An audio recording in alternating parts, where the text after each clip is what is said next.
नमस्कार मैत्रिणींनो, @आरतीज किचन 27 चॅनलवर आपल्या सगळ्यांचं स्वागत आहे. आज मी तुम्हाला ना ब्रेड पिझ्झा, तो पण फक्त 5 मिनटात एअर फ्रायरमध्ये बनवून रेडी होतो. अगदी घरच्या साहित्यापासून बनवलेला आहे. अजिबात वेळ लागत नाही. प्रिपरेशन टायमिंग फक्त 10 मिनटं होतात त्याला. तर लगेच आपण आता याची रेसिपी पाहूया. त्यासाठी काय केले, मी एक कढई घेतलेली आणि त्याच्यात आहे ना एक छोटा चमचा भरून तेल आणि 2 चमचे भरून बटर टाकलेलं आहे. आता इथे मी मिरची, कांदा आणि टोमॅटो चिरून घेतलेला आहे. आपल्याकडं काहीही अवेलेबल नव्हतं आणि त्याच्यातून आपल्याला पिझ्झा बनवायचा होता अगदी घरच्या साहित्यातून. म्हणून मग मी काय केले, आता फक्त कांदा आणि टोमॅटो घेतले. इथं तुम्ही तुमच्या आवडीच्या भाज्या टाकू शकता, म्हणजे मशरूम किंवा कॉर्न टाकू शकता किंवा ढोबळीसुद्धा टाकू शकता. आता अर्धा चमचा मी इथं मिरी पावडर टाकलेली आहे. तिखटाचं प्रमाण आहे ना तुम्ही तुमच्या मुलांच्या प्रमाणे घालायचे. आता इथे मी ऑरिगॅनो घेतलेलं आहे, त्याचबरोबर मिक्स हर्ब्स घेतलेलं आहे. हे साधारण पाव चमचा वगैरे तुम्ही घालून घ्यायचे आणि व्यवस्थित मिक्स करून घ्यायचं आहे.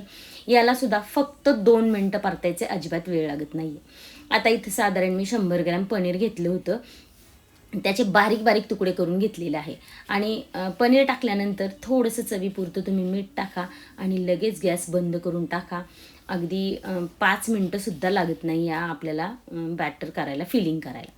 आता मी इथं टोमॅटो सॉस घेतलेला आहे आणि त्याचबरोबर मेयोनीज घेतलेला आहे.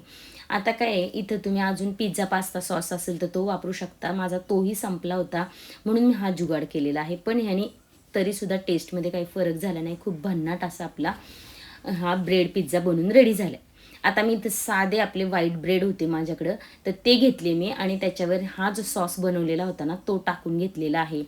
पिझ्झा पास्ता सॉससुद्धा ह्याच्यात तुम्ही मिक्स करून घेऊ शकता आणि हे बॅटरसुद्धा घेऊ शकता. छान टेस्ट लागून जाते. हे अगदी घाईघाईत बनवलेले होते, पण तरीसुद्धा एकदम भन्नाट झाले होते. आता सॉस तुम्ही तुमच्या आवडीनुसार सगळ्या ब्रेडवर पसरवून घ्या आणि जे बॅटर आहे ना आपण बनवलेलं पनीरचं, ते सगळं चारही ब्रेडवर अगदी इव्हनली पसरवून घ्या. आता तुम्ही बॅटर अजूनसुद्धा टाकू शकता किंवा कमीसुद्धा करू शकता तुमच्या मुलांच्या आवडीनुसार. आता एका ब्रेड स्लाईसवर मी एक चीज क्यूब किसून घेतलेलं आहे.